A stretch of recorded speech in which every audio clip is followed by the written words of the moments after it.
In today's video, I'm going to teach you how to find the official Waze app on the Apple App Store website. To get started, open Google Chrome on your computer. Once Chrome is open, go to the address bar at the top of the browser and type in apps.apple.com, then press enter.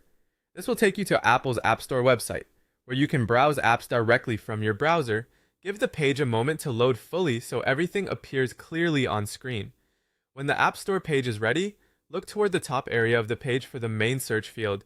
This is the global search bar used to find apps, games, and other content across the App Store. Click inside that search field, type Waze, and then wait for the results to appear. Make sure you spell it correctly so the most relevant result shows up right away. After the search results load, look for the official listing called Waze Navigation and Live Traffic.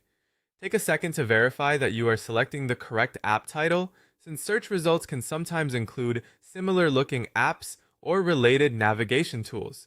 Choosing the official listing is important if you want to make sure you are viewing the genuine app page. Once you see Waze Navigation and Live Traffic in the results, click on that listing item to open it. This will bring you to the app's dedicated page, where you can view more details such as the app description, ratings, screenshots, and other useful information. If your goal is simply to locate the app, then this confirms you've successfully reached the correct page. As a quick tip, if the page seems slow or the search results do not appear right away, just give the website a few extra seconds to respond. You can also check that the page finished loading before typing in the search bar. Small pauses like this can help avoid selecting the wrong result or thinking the page is unresponsive. And that's it. You've opened Chrome, visited the Apple App Store website, searched for Waze, and selected the official Waze Navigation and Live Traffic listing.